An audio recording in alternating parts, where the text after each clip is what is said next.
Busted. Olori Calabash has been found out to have manipulated her way into being the Yeye Iloru Oshun of Ile-Ife. You know, all the while that we have known Olori Calabash, we have known her as someone who is highly gifted in traditional things, right? She has been so gifted into traditional things and she knows the tradition very well, deep rooted into tradition. That makes it easy for Kabiyesi to trust her on the right from time and handed over the Yeye Olorun Oshun to her. Now, please forgive me if I am not able to pronounce that. It is not my language. I'm only trying to. But a lot of people of Yoruba, from Yoruba side, who know what I'm talking about. I think Yeye Olorun Oshun is the person in charge of the shrine, is a woman who is in charge of the tradition in the land. So before Olori Calabash was given that position, they said there was a woman. I've forgotten her name. I will mention her name. Why I remember it. For the sake of time, let's just move into the gist. There was a woman who was there. So, and when Kabiyesi now married Queen Naomi, and they said the woman was doing very well. It's not as if the woman has failed in her duties or has not delivered her job. Before Olori Calabash came into Kabiyesi's life, this woman has been there. She was reported to be there, handling all the affairs of the shrine, carrying calabash for Kabiyesi and foreseeing things for Kabiyesi. And everything has been going smoothly. Not until Kabiyesi jam Olori Calabash and they begin to date. From dating, she begin to, show interest. From there, they married. Now, the information on the ground now is that the woman was manipulated. The woman was, she was accused. She was accused of selling artifacts to the Chinese people, right? And Kabiyesi and the entire kingdom did not even bother. That was the mistake they made. And that was what pained this woman so much, that she was so pained that even if an accusation was made upon her, Kabiyesi, the least Kabiyesi would have done was he and the elders to at least make some investigation, but they didn't, because maybe the Kabiyesi has been charmed by Olori Calabash. Now Kabiyesi, according to what we heard, after realizing that this was planned, it was staged, the woman was never part of any stealing. She didn't sell any artifact to any Chinese people. They said Kabiyesi rushed to Lafogidi, sent soldiers to Lafogidi, sorry, to go and arrest all Lafogidi, for all Olori Calabash family. They said it was not a small something. No. They were pleading. They were pleading. You know, these people has done a lot.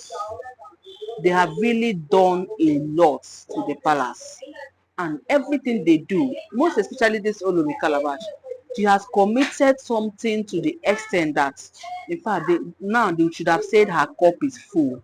And true, her cup is full, because the consequences of her action await her somewhere.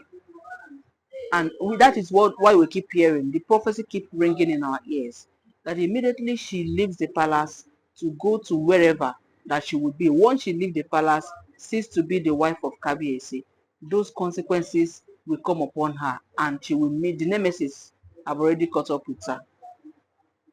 So Kabiyesi went to use soldiers to arrest those people. Now the story goes like this: that woman never sold anything. It was the family of Olori Calabash that masterminded the whole thing, because they wanted Kabiyesi to give Olori Calabash the position, because Queen Olori Calabash has already started targeting the position of Queen Naomi.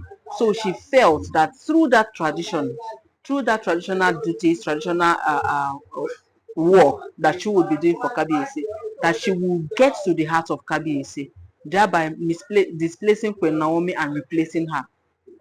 Yes, because she was thinking that, oh, if she shows her talent over this, trying to carry calabash for her husband, not a stranger carrying calabash for her husband, and all the things that she will be saying and be telling Kabiyesi, that Kabiyesi will hear and believe her. Like for example, she might just decide to tell Kabiyesi, oh, that they said Olori Calabash is not your Olori Naomi is not your wife. That is why the marriage has been going on and off. And of course, there was a certain time we heard that she said something like that to Kabiyesi. She said something like that to Kabiyesi, telling Kabiyesi that the reason why the marriage with Queen Naomi is just going to and fro, front and back, is just because Kabiyesi and Olori Naomi are never destined to be together. And Kabiyesi almost believed him. And that was where there was a time Kabiyesi was going after Queen Naomi. All of a sudden, they say Kabiyesi paused after receiving that message from Olori Calabash. Right now, everything has been opened. Yenifa told the palace that she has a lot of secrets to expose. She has exposed a lot, and many more are still going to be exposed. You and I will never agree. In fact, we don't know this story before. If not that Yanifa started digging it up and made it understandable to Kabiyesi that the position that Olori Calabash is occupying is never meant for her. It was for a woman who has served Kabiyesi truly and wholeheartedly, did all the traditional jobs she was supposed to do. She never for one day failed in her duties. Only for one day for Olori Calabash and her family to manipulate with some elders. They planned it, staged some Chinese people who came into the palace, acted one or two and left. And they now use those Chinese people to make references that the day these Chinese people came, that was the day this woman saw some artifacts. And they hid some artifacts that even if Kabiyesi starts making investigation, he would realize that some artifacts are no longer there. But what did Kabiyesi do? Maybe because Olori Calabash has already started manipulating her, and of course he trusted Olori Calabash then, being a woman she married newly. They say she now sent she and the elders, him and the elders now sent the woman who was in charge before, sent her out of the shrine, disgraced her out, accusing her of being a thief, accusing her of selling what does not belong to her, accusing her of of, of going against the tradition of the land, committing a taboo. They almost banished her. But one thing, it was with the help of Queen Naomi that they didn't banish the woman, because Queen Naomi knew the truth. But Queen Naomi, according to what we heard, was trying to bring Kabiyesi close out and explain to Kabiyesi. But because Queen Naomi was not that close at the time that thing was happening, Queen Naomi could not pass that message properly. This woman was serving when Queen Naomi was around. Queen Naomi knew she knew her job. And Queen Naomi, one thing I like about Queen Naomi is that she does not discriminate. She will not say, oh, because this one is a pagan or this one is a traditionalist, that I will not have anything to do with her. No, I can't. No, she has not said that for once. She was supporting them, whatever they needed in the palace, whatever the woman needed, anytime the woman needed Kabiyesi, anything the woman needed from Queen Naomi, in order to that will help her in her duty and to deliver her duty properly to the entire kingdom, Queen Naomi would grant her. Queen Naomi knew this woman was genuine and doing her job genuinely, not until Olori Calabash penetrated. And the reason, the first of all, before Olori Calabash penetrated, she was she made sure that Queen Naomi and Kabiyesi started having issues. And that was when Kabiyesi and Queen Naomi separated, and she had the right to penetrate. If Kabiyesi and Queen Naomi is bonded, if they are close, sorry, if they were close, so close that time, if nothing happened to their marriage, Olori Calabash would not ever, she wouldn't even dare, she would not even tamper, she would not even near. But because she was a bit far, that was how Olori Calabash was penetrated. And you see, that is why some of the elders never wanted Queen Naomi to come back, because Queen Naomi would have said the truth if she was in the palace. But because she already left the palace, she could not reach out to Kabiyesi properly, and everything scattered. Kabiesi's in-law from Lafogidi, came with their daughter Olori Calabash. They masterminded everything, manipulated Kabiesi into believing that this woman stole the artifact, sold it to the Chinese people, and used the money to sort out problems. And do you know what? The worst that happened was that Kabiesi and the elders, I don't know the kind of sham they used on them. Kabiesi on the elders now agreed together to push this woman out without a proper investigation. Now the time is right. Everything is open.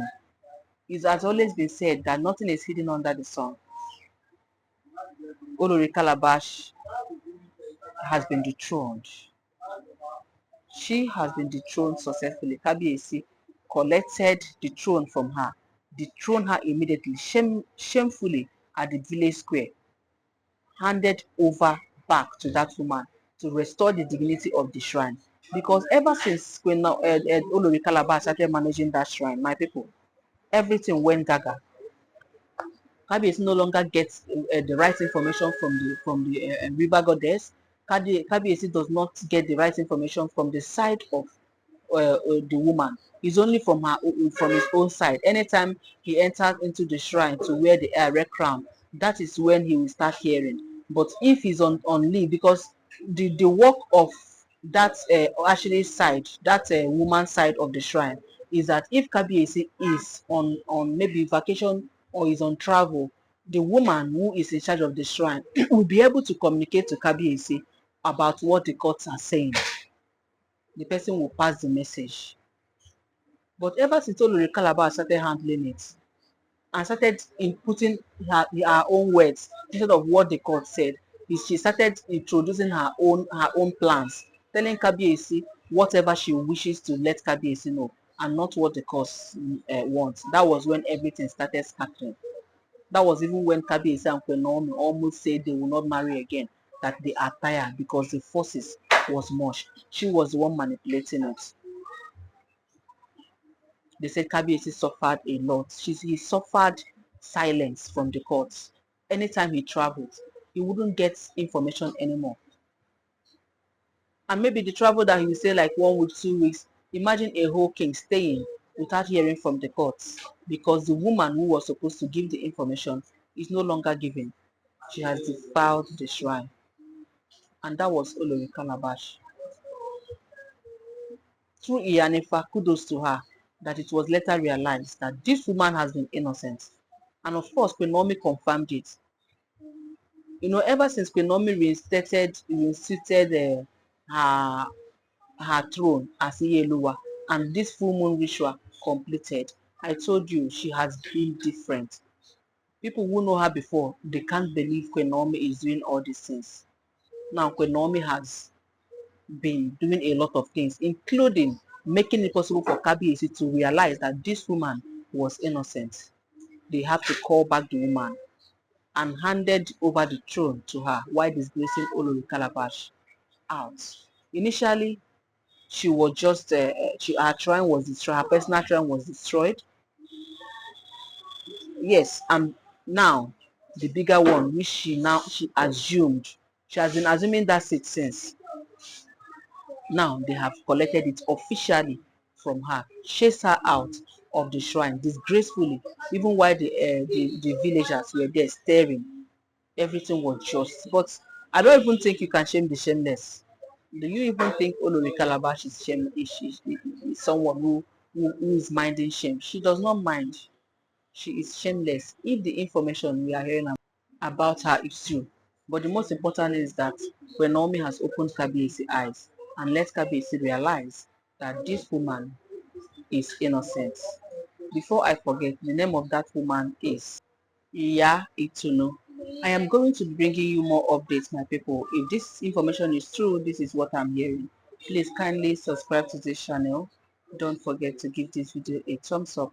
And don't forget that all these are alleged and speculated information making waves on the social media and should not be regarded as facts. Thank you.